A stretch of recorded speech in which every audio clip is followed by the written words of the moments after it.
Avouez que j'ai bien fait de vous faire venir dans cette église. Oui, je le veux. Il suffit que tu me dises ça, pour que tu vives. Et pour Cruz?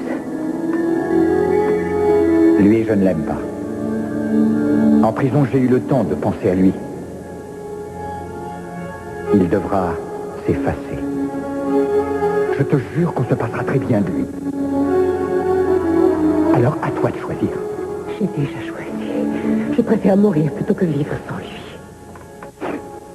Mais enfin, c'est complètement stupide ce que tu viens de dire. Des hommes, il y en a des millions et des millions dans le monde. Tu trouveras sûrement quelqu'un pour le remplacer. Non, jamais.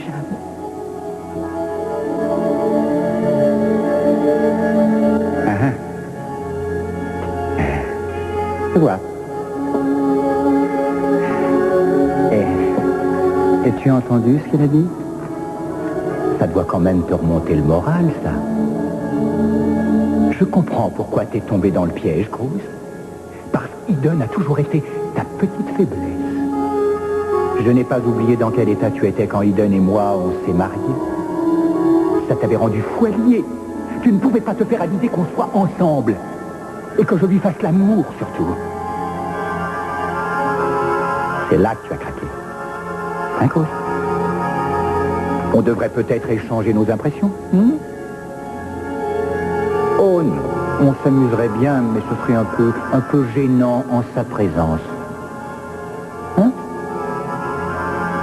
Dommage, on aurait pu le faire il y a quelque temps, devant une bière bien fraîche et des petits gâteaux. Je t'en veux pas. Il y a quand même une chose que je dois reconnaître. Avec Eden, j'ai vécu les plus beaux jours de ma vie. Je venais d'épouser une riche héritière et sa famille m'avait complètement adopté. Je disposais d'une véritable fortune quand j'étais aux entreprises Capoel et il y avait l'exploitation Grandson aussi. J'avais du vin à volonté et puis j'étais dans un beau bureau orienté plein sud. La vue que j'avais était bien plus belle que celle que j'ai eue dans ma petite cellule. Je n'ai pas tout de suite vu que tu étais malade. Tu viens de dire que c'était les plus beaux jours de ta vie. Mais ça n'a été qu'un rêve, Kirk. Non. Si, tu es toujours malade et tu dois te faire soigner. Quoi, tu n'as pas le choix, tu dois te faire interner. Arrête, ne dis pas ça. Et une fois que tu sors avec les fous, tu ne pourras plus faire Calme-toi, de mal, Ide. plus jamais. Tu as entendu ce qu'a dit Cruz? Il t'a dit de te calmer. Sinon, c'est moi qui vais m'énerver. Et il paraît qu'il ne faut pas que je m'énerve. C'est le psychiatre qui me l'a dit quand j'étais en prison. Il ne m'a pas seulement dit ça, il m'a dit aussi que j'étais obsédé. Oh mon Dieu, mais pourquoi t'ont-ils laissé sortir?